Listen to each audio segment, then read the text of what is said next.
नमस्कार प्रेक्षकांनो, लग्नानंतर होईलच प्रेमच्या आजच्या भागात आपण पाहणार आहोत. काव्या स्वतःलाच म्हणत असते, काय काव्या देशमुख अभ्यास पण करते आणि पसारा पण खूप करते.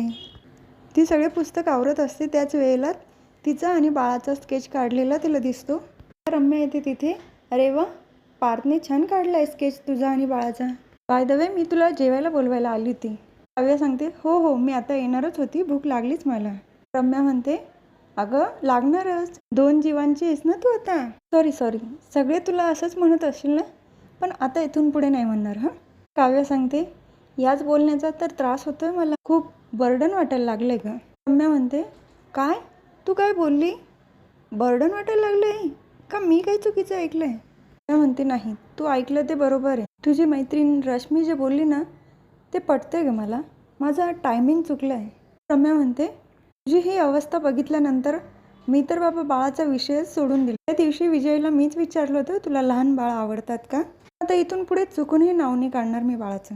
तुला एक सांगू, पूर्वीची काव्या जर असती ना, तुकडा पाडून मोकळी झाली असते.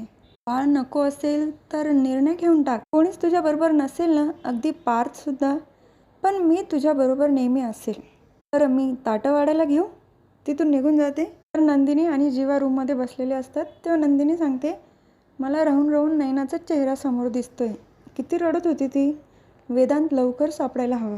तर जीवा म्हणतो, हो, आपल्याला इतके दिवस वाटत होतं की आपलं दुःख मोठं आहे. काय अवस्था होत असेल त्या आईची, जिचं बाळ तिच्या समोर नाही आहे.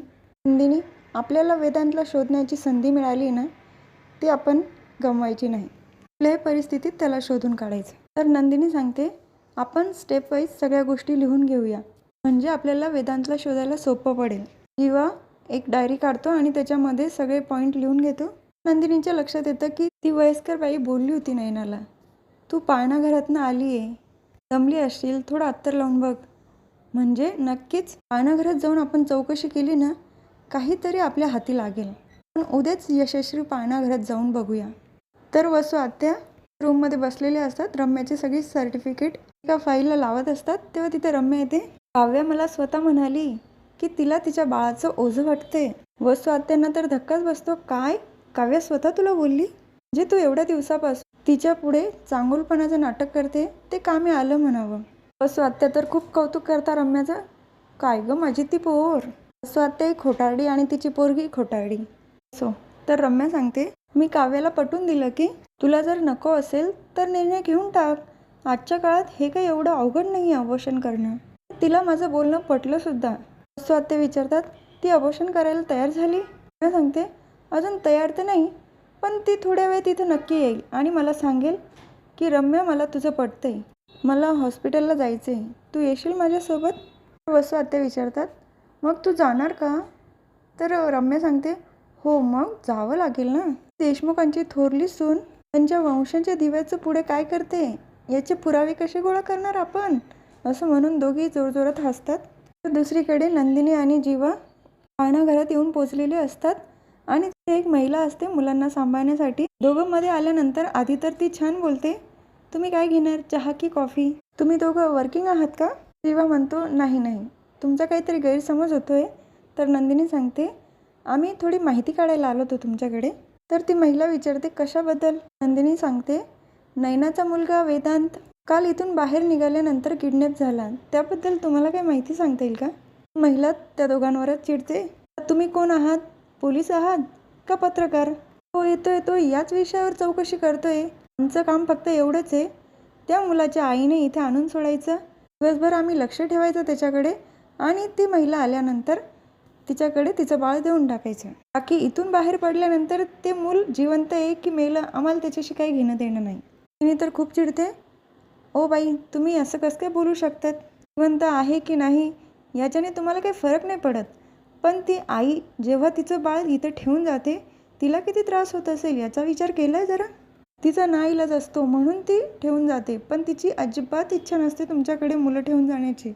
हे काही आपल्या बाळाचा पाय जमिनीवर पडताना सुद्धा विचार करून पाय टाकायला सांगते की जेणेकरून त्याला खडा तर टोचणार नाही ना. इथे तर तिचं बाळ गेल्यानंतर तुम्ही असं कसं काय बोलू शकतात, एवढ्या इनसेन्सिटिव्ह कशा असू शकतात तुम्ही.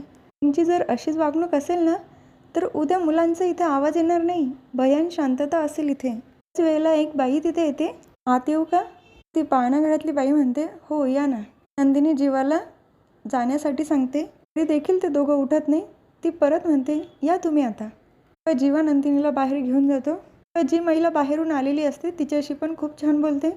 काय घेणार तुम्ही? चहा, कॉफी? तर ती बाई पण म्हणते, नाही नाही, माझ्या 5 वर्षाच्या बाळाला इथे पाळणाघरात ठेवायचे, तुम्ही ठेवून घ्याल का? तेव्हा ती हो म्हणते. बाळाची आई विचारत असते, माझं बाळ इथे सुखरूप तर असेल ना?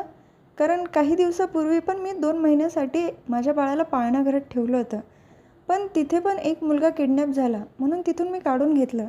इथे असं काही होणार तर नाही ना? तेव्हा ती पाळणाघरातली बाई सांगते, नाही नाही, इथे असं काही होणार नाही. तुम्ही अगदी बिनधास्त तुमच्या बाळाला इथे आमच्या भरोश्यावर ठेवून जाऊ शकतात.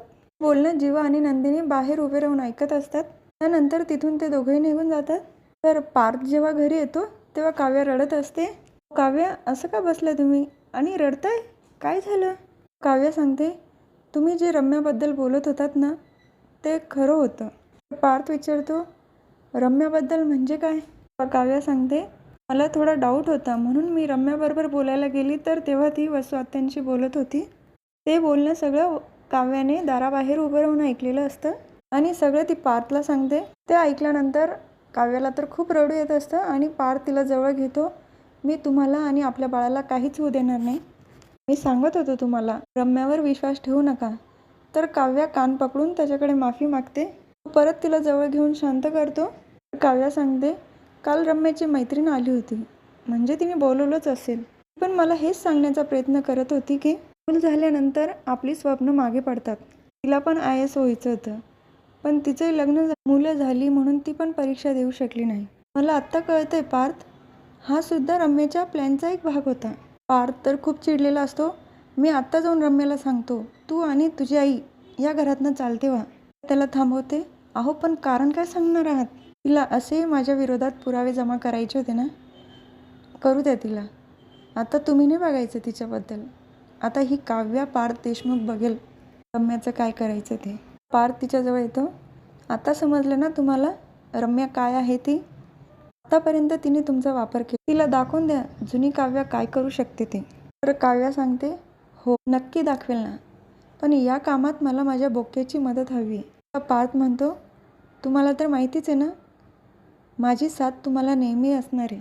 हा भाग इथेच संपतो. पुढील भागात बघायला मिळतं की मानिनी काकू गुरुजींना विचारत असतात, जीवा नंदिनी बाळ होण्यासाठी खूप प्रयत्न करत आहे, त्यांना यश का मिळत नाही? गुरुजी सांगतात, ज्याला उशिरा होतं त्याला धीर धरवत नाही आणि ज्याला लवकर होतं त्यांना ते सांभाळता येत नाही. तर नंदिनी काव्याला सांगत असते, रम्या चुकलीच आहे, पण तू तरी कुठे बरोबर वागली?